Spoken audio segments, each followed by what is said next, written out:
I just got back from the movie theater not more than 5 minutes ago from watching Project Hail Mary, and here are my thoughts. So first of all, I went into this movie with very high expectations. As of now, on Letterboxd, the movie's at a 4.4 out of 5, which is ridiculous. That's so high. That's like crazy high. So I guess I'll section my thoughts into a few different categories. Starting with the first one, the visuals.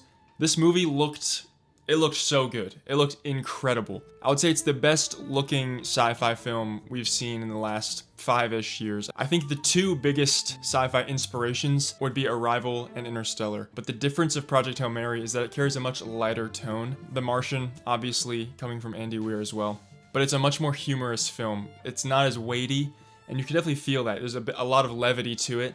And Ryan Gosling is obviously the best casting choice they could have possibly made for Ryland Grace, but we'll set him aside for a moment. Yeah, I love the design of this movie. The design of the ships, the design of the suits, and just the cameras they used, the grain, the coloring, it all looked just incredible. And I highly recommend you guys go watch it in the theater. Don't wait for this one to go on streaming or watch it on a laptop or something, because it definitely deserves the big screen. And I don't say that about a lot of films. I'm normally the kind of guy to wait till it goes on streaming, but I would recommend paying to see this one. It's really good. So, it looks incredible.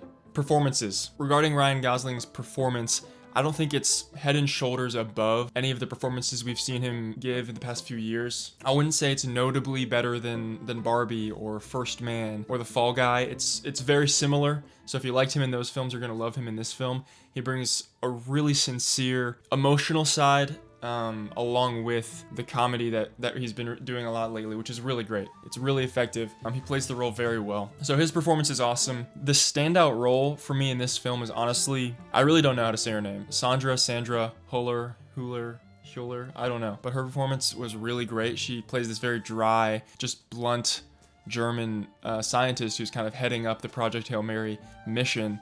And I think she brought a very needed grounding to the film, which otherwise could have been a bit too, not childish, but a little bit too playful, a bit too silly. But all of the flashback scenes, they have a bit more of a grayscale coloring to them, and then kind of the coldness of her expressions and her demeanor really balanced the film well for me, and I could have even done with more of that. If anything, I would have liked to see a lot more of Strat and Grace, because I think they played off each other very well. And then obviously James Ortiz as the puppeteer for Rocky, and as well as his voice. There's a lot of clips of Ryan Gosling talking about their banter and their improvisation, which led to him being the actual voice for Rocky.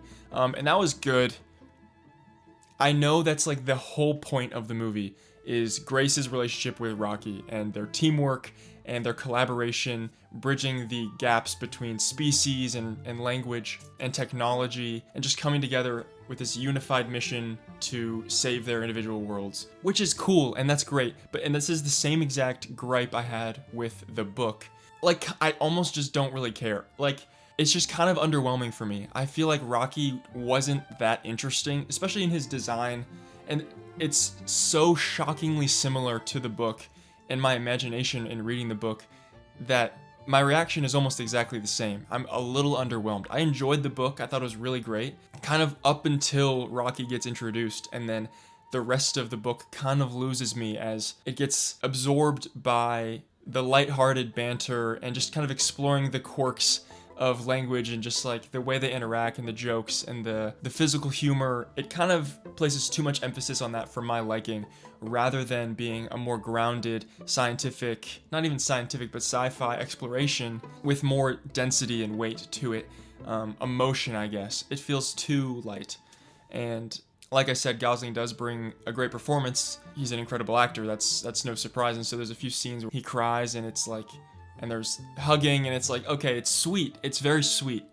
And Hope Core was coming to my mind during the movie, and I think a lot of people are going to love this because of that. It's a movie that you can bring all your friends with, all your family, and everyone's going to have a good time and feel good by the end of it. And I don't know what that says maybe about me and my taste in films, but I wanted something a bit more substantial. Even in the most pivotal moments, most crucial moments of their mission, the most dangerous, somehow it felt like it lacked suspense, or it lacked a pull, a grip like on me in my experience. I didn't feel fully bought in because you almost know everything is going to work out with some quick science whipped up, some calculations on a whiteboard, and you're good to go. It felt like it lacked some consequence to me, which on the flip side of that, the back and forth of the timeline of the film between the flashbacks and the present, as Ryland Grace is discovering his past kind of through these flashbacks, he's kind of remembering as he goes, which I think is really cool as he's piecing together his past, kind of like a Jason Bourne kind of scenario.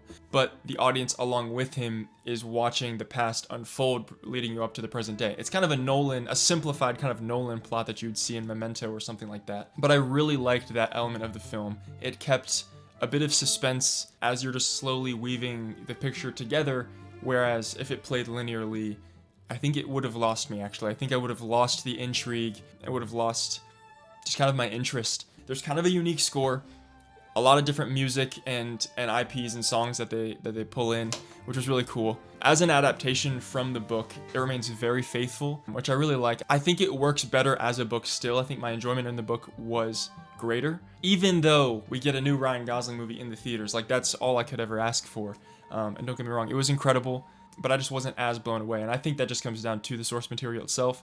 I think I rated the book a 3 out of 5 on my Goodreads. I'll rate the movie a little bit higher because it was an awesome time. But my feelings about Rocky stay the same. He kind of just felt like a comedic relief, strange looking crewmate.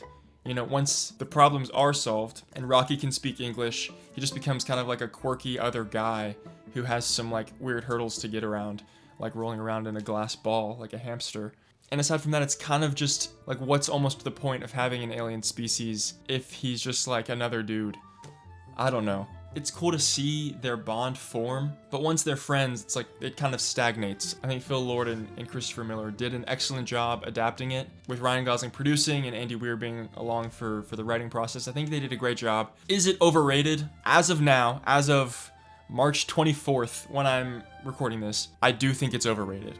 I don't think it deserves a 4.4 out of 5, but I think it's very indicative of people's attitudes going into the theaters. This film is really being rewarded, even financially at the box office. It's doing great. People are just excited to watch a movie that makes them happy, speaks about the future in an optimistic light. It was a good time from start to finish, and it doesn't get so heavy or bogged down or give you an ending that leaves you depressed or something. So I think that's really great. But yeah, I'm probably at a 4 out of 5, which is great. Very high. Again, I don't want to sound too critical. I'm just managing what my expectations were to my feelings at the end of the film, and just observing how it is quite similar to the way I felt after reading the book. A tinge of disappointment, because I just feel that this story had so much greatness that it could have achieved, and I feel like it just comes just shy of that. And I do kind of punish Rocky for that. It's just a little bit too childish for me, and I want it to feel a bit more in here, I guess. But with that, those are all my thoughts about Project Hail Mary. Definitely go see it. I highly recommend it. Just take these things with a grain of salt. Thanks for watching, and I'll see you on the next one.